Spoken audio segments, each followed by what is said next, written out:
설교를 준비하다가 우연하게 우리 홈페이지를 보게 됐는데 지난 3주 동안의 모든 설교가 사랑에 대한 것이었더라고요.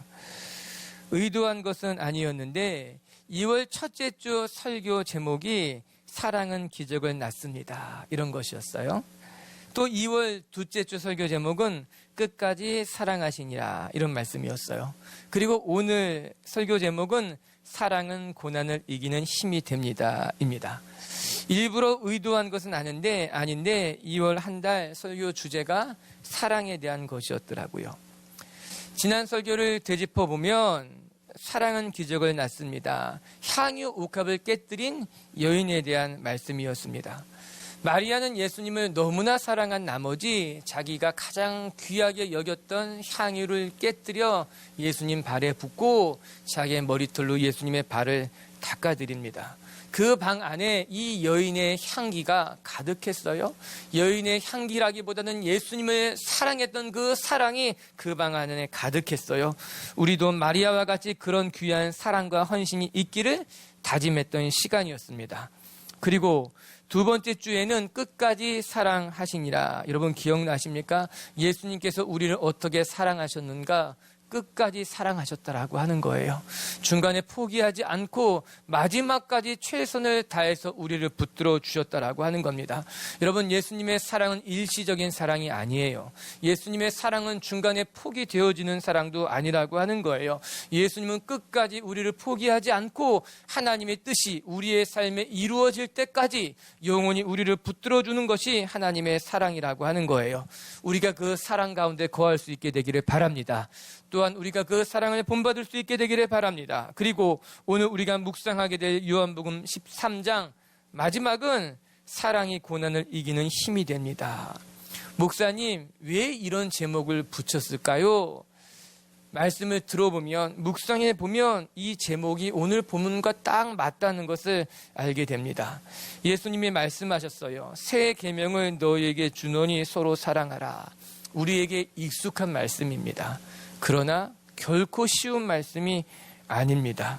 하지만 우리가 예수님의 제자라면 마땅히 이 말씀을 지키고 살아가야 할 것이겠죠. 오늘 이 말씀을 이해하는데 배경이 중요합니다.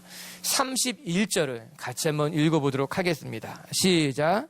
그가 나간 후에 지금 인자가 영광을 받았고 하나님도 인자로 말미암아 영광을 받으셨도다. 오늘 이 말씀이 시작된 초반부에는 어떻게 기록되어져 있는가? 그가 나간 후에 이렇게 기록되어져 있어요. 여기서 말한 그 사람이란 가룟 유다를 가리키는 겁니다. 가룟 유다가 예수님께서 주신 떡 한 조각을 받고 그 자리를 떠났습니다. 즉 예수님을 유대인에게 대제사장들에게 넘기기 위해서 만찬의 자리를 박차고 일어났던 겁니다.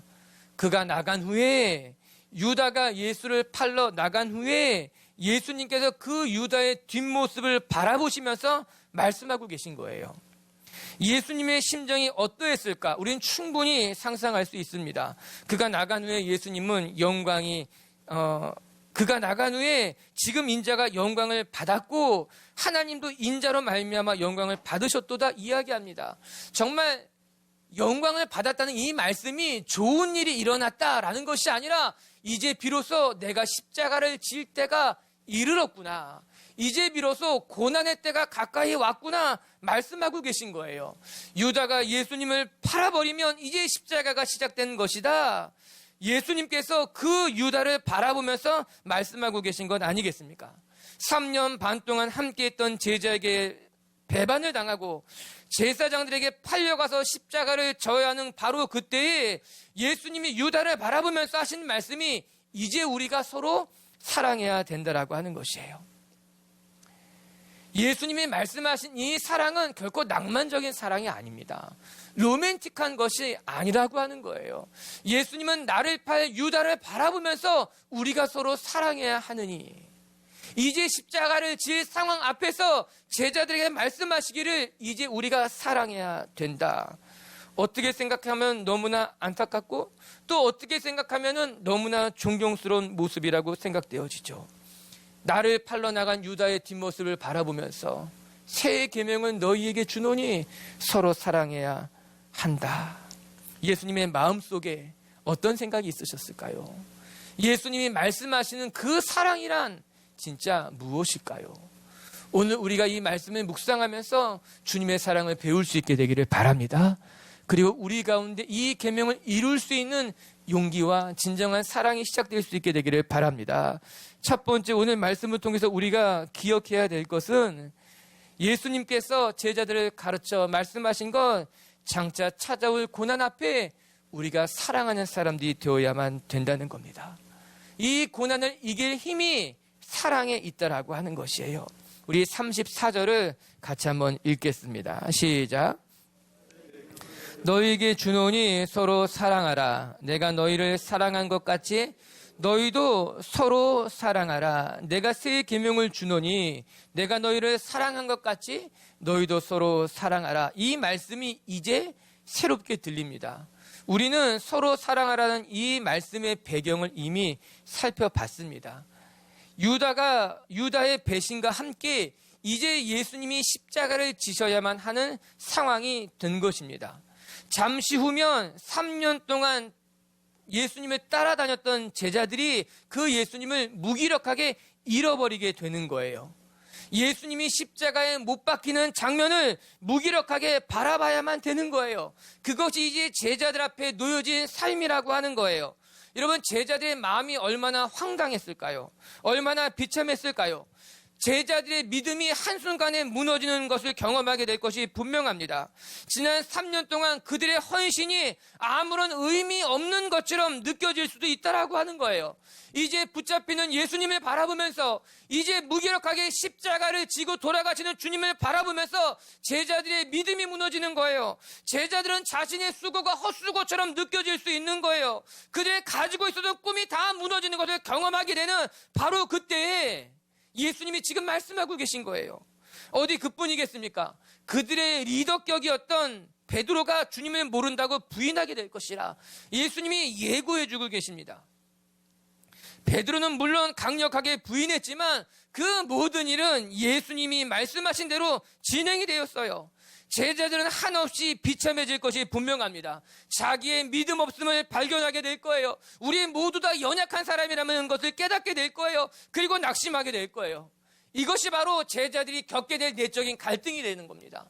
그들의 마음이 무너지는 거예요. 그들의 믿음이 무너지는 거예요. 그들의 헌신이 다 무너지는 것을 이제 경험하게 된다는 거죠. 어디 그뿐이겠습니까?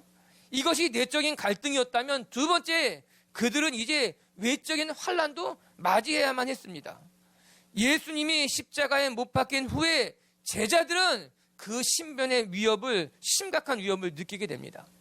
요한복음 20장의 말씀을 들여다보면 제자들이 예수님이 십자가에 못 박혀 죽으신 이후에 한데 모여서 유대인들을 무서워하여 문을 걸어 잠그고 있었다, 그렇게 나옵니다. 당시의 상황이 어떠했는지를 알려줄 수 있는 대목이에요.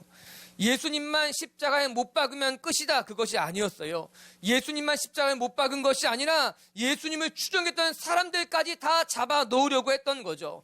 그렇기 때문에 제자들은 신변의 위협을 느끼고 집에 들어가 문을 걸어 잠그고 숨어 있었던 것 아니었겠습니까? 여러분, 제자들에게도 이제 환난이 찾아오는 거예요. 제자들에게도 이제 심각한 고난이 찾아올 수밖에 없었다라고 하는 겁니다. 바로 그때예요. 제자들 마음이 영적으로 무너지고 심리적으로 괴로울 때에, 외적으로는 환난이 찾아오고 고난이 찾아올 때에 지금 제자들이 준비해야 될 것이 무엇이냐? 예수님은 의외로 사랑을 말씀하고 계신 거예요. 장차 찾아올 환난 앞에 너희들이 준비해야 될 것은 다른 그 무엇이 아니라 서로 사랑하는 것, 그것이 너희의 믿음을 지킬 수 있는, 너희의 신앙을 지킬 수 있는 하나님이 주시는 선물이 된다고 말씀하고 있는 것 아니겠습니까? 그 말이 맞아요. 우리가 고난을 만날 때, 우리가 서로 실망하고 낙심할 때 우리에게 필요한 것은 무엇인가? 서로를 지켜주는 강한 사랑이라고 하는 거예요. 여러분, 부부간에도 어려운 일을 만났을 때 서로 책임을 묻고 따지는 것이 필요한 것이 아니라 품어주고 용서해주는 사랑이 필요하다라고 하는 거예요. 가정의 어려운 일을 만날 때 가정이 함께 뭉쳐서 서로를 위해 기도해주고 서로를 보듬어주면 그 어려운 일들을 감당할 만한 힘을 하나님이 하나님이 주신다라고 하는 거예요. 우리의 삶에 영적으로 무너지고 마음이 낙심될 때, 정말 인생에 감당하기 힘든 큰 시험을 만날 때 돈으로 해결할 수 있는 것이 아니더라고요.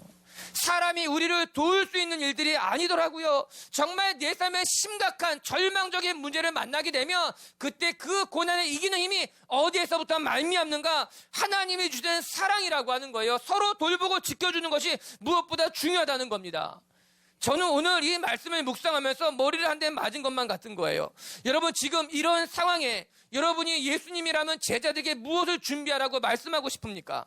여러분, 저라면요 이렇게 말하지 않았을 것만 같아요. 이제 너희들에게 큰 어려움이 찾아올 건데 너희들 담대해야 된다, 용기 있어야 된다, 그 말을 해야 될 것만 같은 거예요.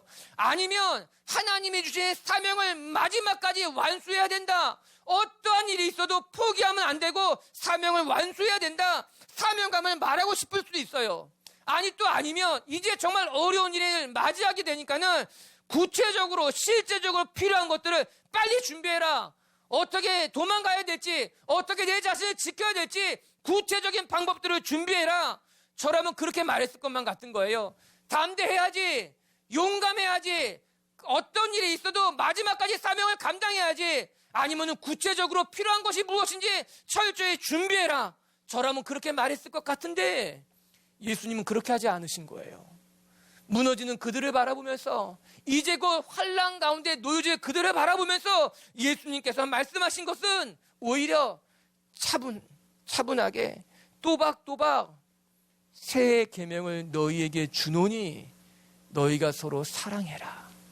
사랑하면 이 모든 고난을 넉넉히 이길 수 있게 된다 말씀하고 계신 거예요. 저는 처음에 이 말씀이 그냥 우리가 서로 사랑하면 된다라는 그렇게 막연하게만 생각했던 거예요. 그러나 이 말씀의 배경을 들여다보니까는 여러분, 여기서 서로라고 하는 것은 1차적으로 제자들을 구체적으로 지목해주고 있는 거예요.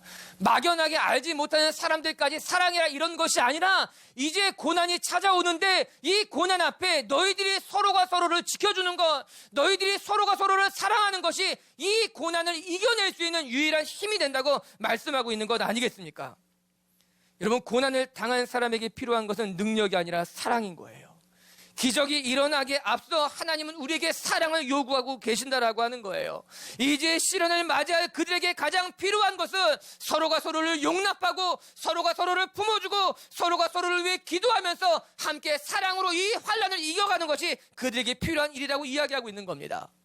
사랑하는 성도 여러분, 우리가 예언을 하고 방언을 하고 병을 고치고 기적이 일어난다 하더라도 우리 가운데 사랑이 없다면 그것은 아무런 의미가 없다라고 하는 거예요. 여러분, 사랑이 무너지면 모든 것이 무너지게 돼 있어요. 능력도 무너지고요, 기적도 무너지고요, 우리가 어렵게 싸우는 그 모든 것이 다 무너지게 되어 있다라고 하는 거예요. 그러나 우리 가운데 사랑이 있다면, 우리가 서로를 품어주고 우리가 서로를 용납해주고 우리가 서로에게 힘이 돼준다면, 아무리 어려운 일을 만난다 하더라도 우리는 함께 환난을 이겨나갈 수 있는 공동체, 가족, 하나님의 자녀들이 될 수 있다라고 성경이 말씀해주고 있는 거예요. 베드로전서 1장 22절에 이런 말씀이 나와 있어요. 같이 한번 읽어봅니다. 시작. 너희가 진리를 순종함으로 형제를 사랑하기에 이르렀으니 마음으로 뜨겁게 서로 사랑하라. 아멘. 마음으로 피차 서로를 사랑하라고 이야기하고 있는 것 아니겠습니까? 우리가 하나님의 말씀을 지키기 원한다면, 하나님의 말씀에 순종하기를 원한다면, 우리의 영혼을 깨끗하게 지키기를 원한다면 우리는 서로가 서로를 피차 뜨겁게 사랑해야 된다라고 하는 거예요. 사랑하는 미체교회 성도 여러분, 제자들에게 말씀하신 이 주님의 명령, 이제 고난이 올 것인데, 이제 환난이 닥쳐올 텐데 너희들이 서로 사랑하라. 사랑하면 그 고난을 넉넉히 이기게 될 것이라. 우리가 삶의 한복판에 이 주의 사랑을, 아니 공동체의 사랑을, 서로가 서로를 돌봐주는 사랑을 경험할 수 있는 하나님의 사람들이 되길 주님의 이름으로 축복합니다. 이것이 하나님이 세워가는 교회였던 거예요. 그게 초대교회였던 거예요. 하나님이 만들어갈 하나님의 나라였다라고 하는 거예요. 우리들이 이렇게 하나님의 사랑을 배우고 하나님의 사랑을 세워갈 때 고난이 떠나가고 하나님의 나라가 임하게 될 줄로 믿습니다. 두 번째, 예수님께서 말씀하시기를 너희가 사랑하되 어떻게 사랑하면 좋으냐? 내가 너희를 사랑한 것 같이 사랑하라라고 하는 거예요. 즉, 우리가 주님의 사랑을 배워야 된다라고 하는 것입니다. 우리 34절을 다시 한번 읽어볼게요. 시작. 새 계명을 너희에게 주노니 내가 너희를 사랑한 것 같이 너희도 서로 사랑하라. 내가 너희를 사랑한 것 같이, 이는 주님의 사랑이 우리에게 본이 된다는 거죠. 주님께서 사랑하신 것 같이 우리도 똑같이 주님의 사랑을 배워서 주님처럼 사랑해야 된다라고 하는 거예요. 이미 우리가 2주 동안 묵상했어요. 주님이 우리에게 보여주신 사랑은 어떤 사랑이었어요? 첫 번째, 마지막까지 포기하지 않는 사랑. 주님이 사랑하시되 끝까지 사랑하시니라. 여러분, 주님의 사랑은 포기하지 않는 사랑이에요. 어떤 일이 있어도 중간에 멈추지 아니하며 마지막까지 붙들어주는 사랑이었어요. 두 번째, 주님의 사랑은 제자들의 발을 씻기는 사랑이었어요. 다스리는 사랑이 아니라 섬기는 사랑이에요. 군림하는 사랑이 아니라 낮아지는 사랑이었다라고 하는 거예요. 그리고 우리도 그 사랑을 배워야 되는 거예요. 낮아지는 사랑, 섬기는 사랑, 그것이 주님이 우리에게 보여주신 사랑이라고 하는 거예요. 그리고 오늘 본문에서 또 한 가지 주님의 사랑을 배우게 됩니다. 오늘 서로 사랑하라라는 이 말씀은 사실 두 개의 사건 사이에 끼어져 있습니다. 서로 사랑하라라고 하는 34절과 35절의 말씀은 위에는 유다의 배반이 등장하고 이 본문 아래에는 베드로의 부인이 등장하게 됩니다. 이 유다의 배신과 베드로의 부인, 와이프가 아니에요? 모르겠, 부인. 요 사이에 끼어있는 말씀이 서로 사랑하라라는 말씀이에요. 이 말씀이 여기에 끼어있는 것이 의미가 있습니다. 아주 중요한 말씀이에요. 우리 38절을 한번 같이 읽어볼까요? 시작. 예수께서 대답하시되 내가 나를 위하여 내 목숨을 버리겠느냐? 내가 진실로 진실로 내게 이르노니 닭 울기 전에 내가 나를 3번 부인하게 될 것이다. 베드로의 부인을 예수님이 예고하시는 장면이에요. 서로 사랑하라는 말씀은 앞절에는 유다의 배반, 뒷절에는 베드로의 부인, 이 안타까운 사건들 속에서 의미를 간직하고 있다고 하는 것이에요. 오늘 예수님께서 이 본문을 말씀하실 때 내가 너희를 사랑한 것 같이 이 말씀에는 뼈가 있었던 거죠. 첫 번째, 위에 유다를 바라보면서 주님이 말씀하신 거예요. 유다를 생각해 본다면 주님이 보여주신 사랑은 대상을 뛰어넘는 사랑인 겁니다. 대상과 상관없이 사랑하셨다라고 하는 거예요. 유다는 예수님을 배반할 사람이었어요. 3년 동안 함께 했지만 이제 곧 예수님을 팔 사람이었다라고 하는 거예요. 그러나 예수님은 그 유다를 품었어요. 사랑했다라고 하는 거죠. 우리들은 흔히 사랑할 만한 사람만 사랑합니다. 사랑받을 만한 사랑만 사랑해 줍니다. 나를 사랑해 주는 사람을 나는 사랑하고 싶습니다. 내가 사랑했을 때 후회하지 않을 만한 사람만 우리는 사랑한다라고 하는 겁니다. 그러나 예수님의 사랑은 그와는 전혀 달랐다라고 하는 거예요. 유다는 사랑받을 만한 사람이 아니었어요. 유다는 예수님을 사랑했던 사람도 아니었어요. 유다는 사랑을 받고 나서 변질한 사람이었다라고 하는 거예요. 그러나 그럼에도 불구하고 예수님은 유다를 사랑하는 것을 멈추지 그만두지 않았다라고 하는 거예요. 예수님은 사람을 따지지 않은 거예요. 유다는 사랑받을 만한 사람이 아니었지만 예수님을 배반할 사람이지만 그럼에도 불구하고 예수님은 유다를 사랑했다라고 하는 거예요. 여러분, 우리도 예수님처럼 사랑해야 될 줄을 믿습니다. 우리에게 주신 새 계명처럼 우리도 내가 사랑할 만한 사람만 사랑하는 것이 아니라 사랑받을 만한 사람만 사랑하는 것이 아니라 나를 사랑해 주는 사람만 사랑하는 것이 아니라 그 모든 것을 넘어서서 나를 이해해 주지 못하는 사람이라 할지라도 나를 사랑하지 않는 사람이라 할지라도 내게 득이 되지 않는 사람이라 할지라도 하나님이 보내주신 사람이라면 그를 사랑할 수 있는 넉넉한 마음을 가져야 된다라고 하는 것이죠. 쉽지 않은 거예요. 그래서 사랑은 감정이 아니에요. 사랑은 그냥 감정이 아니라고 하는 거예요. 사랑은 의지인 거예요. 예수님이 보여주신 사랑은 낭만적인 것이 아니라 목숨을 건 최선을 다하는 사랑이 주님이 보여주는 사랑이라고 하는 거예요. 전 우리가 이 예수님의 사랑을 배울 수 있게 되기를 바랍니다. 예수님께서 사랑하시는 방법을 배울 수 있게 되기를 바랍니다. 예수님의 사랑의 크기도 배울 수 있게 되기를 바랍니다. 두 번째, 예수님께서 베드로를 통해서 보여주시는 사랑은 허물까지 품어주시는 사랑이라고 하는 거예요. 예수님은 베드로가 부인할 것을 이미 알고 계셨어요. 그리고 예고하셨습니다. 이는 베드로가 나중에 더 단단해지게 하기 위해서 닭이 3번 우는 것을 보면 너의 허물을 깨달으라고 예수님이 베드로를 위해서 예고해 주신 것이었어요. 하지만 이렇게 말씀하시는 예수님의 마음이 얼마나 안타까웠을까, 얼마나 속상했을까 우리는 쉽게 예상할 수 있는 것 아니겠습니까? 그럼에도 불구하고 예수님은 베드로의 허물을 덮어줍니다. 베드로가 부인할 것을 알고 있었지만 그것을 꾸짖지 않습니다. 예수님은 베드로를 포기하지 않았다라고 하는 거예요. 그것이 예수님이 베드로에게 보여주셨던, 우리 모두에게 보여주셨던 예수님의 사랑이라고 하는 거죠. 허물까지 품어주셨던, 우리의 연약함도 품어주셨던 주님의 사랑. 나중에 베드로가 쓴 서신에 보면은 아주 놀라운 고백이 담겨져 있습니다. 베드로전서 4장 8절을 같이 한번 읽어볼까요? 시작. 무엇보다 뜨겁게 서로 사랑할지니 사랑은 허다한 죄를 덮느니라. 오늘 베드로가 이 서신을 쓰면서 어떤 마음이었을까? 여러분, 베드로는 예수님의 사랑을 경험했던 겁니다. 내 허물을 덮어주었던 예수님의 사랑을 그가 경험했기 때문에 그는 또한 이렇게 쓸 수 있었던 거예요. 무엇보다 서로 뜨겁게 사랑할지니 사랑은 모든 허물을 덮습니다. 예수님이 나의 허물을 덮었던 것 같이 우리도 이제 서로의 허물을 덮어주는 것이 맞다는 거예요. 베드로는 이 편지를 쓰면서 감격스러웠을 거예요. 감동이 있었을 거예요. 왜요? 허물을 덮어주는 주님의 사랑을 경험했기 때문에. 이 고백은 그냥 나온 고백이 아니라 그의 삶에서 나온 고백이라고 하는 거죠. 우리가 서로 뜨겁게 사랑하십시다. 진짜 사랑은 허물을 덮어주는 사랑이었습니다. 내가 주님 앞에 이 사랑을 받은 것 같이 우리도 그 사랑을 행할 수 있는 사람이 되길 원한다고 베드로가 고백하고 있는 거죠. 자기의 고백을, 자기의 사랑을 고백하고 있는 것 아닙니까? 사랑하는 미칠 교회 성도 여러분, 우리도 예수님처럼 이렇게 넓고 깊은 사랑을 시작할 수 있게 되길 주님의 이름으로 축복합니다. 내가 너희를 사랑한 것 같이, 내가 대상을 뛰어넘어서 사랑한 것 같이, 내가 허물을 다 품어주면서 사랑한 것 같이 우리도 우리 주변에 있는 사람들을, 우리의 가족을, 내게 상처 준 사람들까지도 넉넉하게 품어줄 수 있는 하나님의 사람들, 그래서 예수님의 사랑이 저와 여러분을 통해 드러날 수 있게 되기를 주님의 이름으로 축복합니다. 세 번째, 오늘 말씀을 통해 끝으로 우리가 깨달아야 될 것은, 우리가 이렇게 주님의 사랑을 행할 때 비로소 세상 사람들이 우리가 예수님의 제자라는 것을 인정하게 된다라고 하는 거예요. 35절을 같이 한번 읽습니다. 시작. 너희가 서로 사랑하면 이로써 모든 사람이 너희가 내 제자인 줄 알리라. 고난을 이겨나가는 모습을 보면 그 사람이 어떤 사람인지 비로소 알게 됩니다.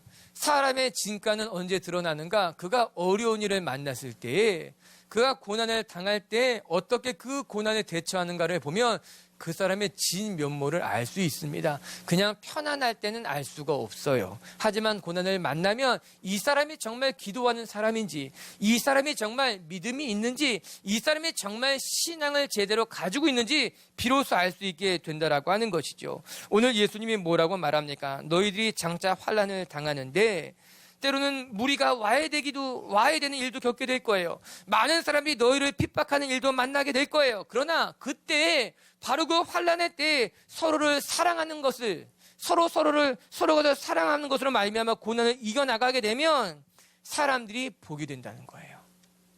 아, 이들이 고난을 당하고 있는데, 아, 이들이 큰 환난을 맞이했는데 이들이 고난 때문에 서로가 서로를 미워하거나 서로가 서로에게 책임을 떠넘기는 것이 아니라 이 고난 때에 이들이 서로가 서로를 사랑하는구나, 이들이 정말 예수님의 가르침대로 살아가고 있구나 알게 된다라고 하는 것이에요. 고난이 왔음에도 불구하고 싸우지 않는 거예요. 서로 책임을 떠넘기지 않는 거예요. 힘들다고 자기만 챙기는 것이 아니라 오히려 그 고난의 자리, 환난의 때에 서로가 서로를 돌보고 서로가 서로를 위해 기도해주며 정말 예수님처럼 사랑하는 모습을 세상 사람들이 보게 되면, 아, 이들이 정말 예수가 가르친 대로 살아가는 제자구나, 예수가 가르친 대로 행하고 있는 제자구나 세상이 알게 된다라고 하는 것이에요. 그래요. 우리는 삶으로 보여줘야 되는 사람들이라고 하는 거예요. 사랑해야 된다고 말로 100번 말하는 것보다 우리의 삶으로 사랑하는 것을 통해서 세상 사람들은 알게 되는 거예요. 아, 이 사람이 정말 예수님 말씀대로 사랑하는구나. 여러분, 우리에게는 이름표가 없어요.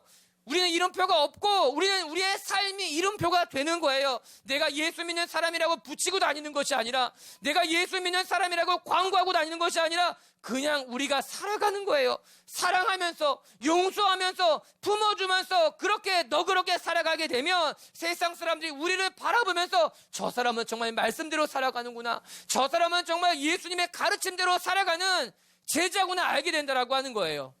실제로 이런 일들이 초대교회에서 나타났어요. 사도행전 2장 44절부터 47절을 한 목소리로 읽어볼게요. 시작.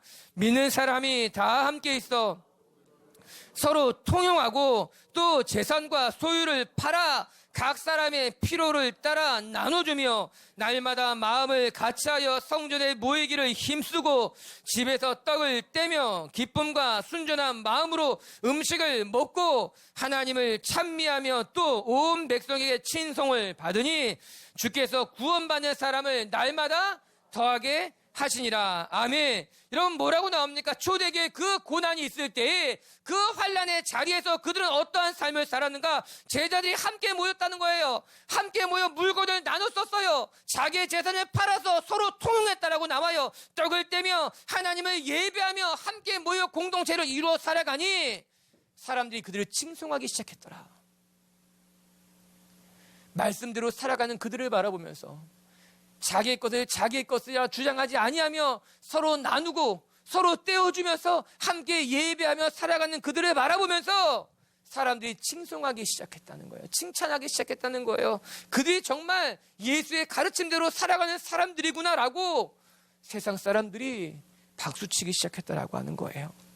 그렇게 되자 믿는 사람들의 수가 날마다 늘어났다고 성경이 우리에게 이야기하고 있는 건 아니겠습니까? 사랑하는 미체교회 성도 여러분, 교회는 손가락질 받아야 될 존재가 아니라 칭송받아야 될 존재라고 하는 거예요. 교회가 커져서 칭송받는 것이 아니라, 교회가 힘을 얻어서 칭송받는 것이 아니라, 교회가 남들을 잘 다스린다고 칭찬받는 것이 아니라, 오늘 말씀에 이른 것까지 교회가 서로 사랑하기 때문에, 교회가 서로의 허물을 덮어주기 때문에, 교회가 서로 함께 자기 것을 나누기 때문에 세상 사람들이 교회를 바라보고 칭송하고 교회를 칭찬하고 저들이 정말 가르침대로 살아가는 사람이라고 이야기해야 된다라고 하는 것 아니겠습니까?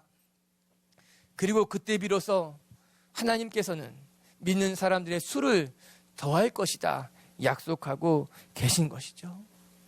전 우리 빛의 교회에 이런 거룩한 사랑이 있게 되기를 바랍니다. 고난을 만날 때 우리의 삶에 어려움이 찾아왔다고 쉽게 낙심하고 쉽게 포기하고 책임을 떠넘기고 도망가고 그렇게 살아가는 것이 아니라, 오히려 고난의 때에 우리의 삶이 어려우면 어려울수록 더 서로를 위해 기도해주고 자기의 것을 나누고 허물을 품어주고 사랑하는 것으로 말미암아 우리 안에 우리의 능력이 아니라 하나님의 능력이 나타나는 것, 사랑의 열매가 나타나는 것, 그로 말미암아 거룩한 역사가 일어나는 하나님의 교회가 될 수 있게 되기를, 그런 저와 여러분이 되기를 주님의 이름으로 축복합니다. 말씀을 마칠게요. 오늘 예수님께서 배반하는 유다의 뒷모습을 바라보면서 우리에게 말씀해 주고 계신 거예요. 우리가 이제 더 사랑해야겠다. 이제 고난 앞에, 이제 환난 앞에 우리가 정말 더 많이 사랑해야겠다 이야기하고 있는 것 아니겠습니까? 여러분, 이것이 마지막 때를 살아가는 방법이며 우리에게 맡겨진 사명인 줄로 믿습니다. 우리 미치교회 성도들이 서로가 서로 더 많이 사랑해주고 더 많이 품어줄 수 있는 하나님의 사람들이 되시기를 바랍니다. 첫 번째, 고난을 이기는 힘은 능력이나 기적이 아니라 사랑이라고 하는 거예요. 우리의 삶에 고난이 있지만, 우리의 삶에 환난이 있지만 우리가 서로가 서로를 품어주고 서로가 서로를 용납하고 서로가 서로를 사랑한다면 그곳에 하나님의 능력이 나타나고 하나님의 역사가 임하게 될 줄로 믿습니다. 두 번째, 예수님이 사랑하신 것 같이 너희도 사랑해라. 예수님의 사랑은 대상을 뛰어넘는 사랑이었어요. 예수님의 사랑은 허물까지 덮어주는 사랑이었어요. 우리가 나를 사랑하는 사람만 사랑하는 것이 아니라, 사랑받을 만한 사람만 사랑하는 것이 아니라, 내가 사랑해도 후회 없을 것만 같은 사랑만 사랑하는 것이 아니라 모든 사람을 다 사랑할 수 있는 사람들, 특별히 허물을 덮어줄 수 있는 그런 넉넉한 사람들이 되었으면 좋겠습니다. 그리고 세 번째, 우리가 이렇게 사랑할 때 세상은 우리를 보고 저들이 정말 예수님의 가르침대로 살아가는 예수님의 제자다 이야기하게 될 거예요. 전 우리가 세상 앞에 빛나는, 여러분이 세상 속에서 빛나는 하나님의 사람들이 될 수 있게 되기를 바랍니다. 할렐루야.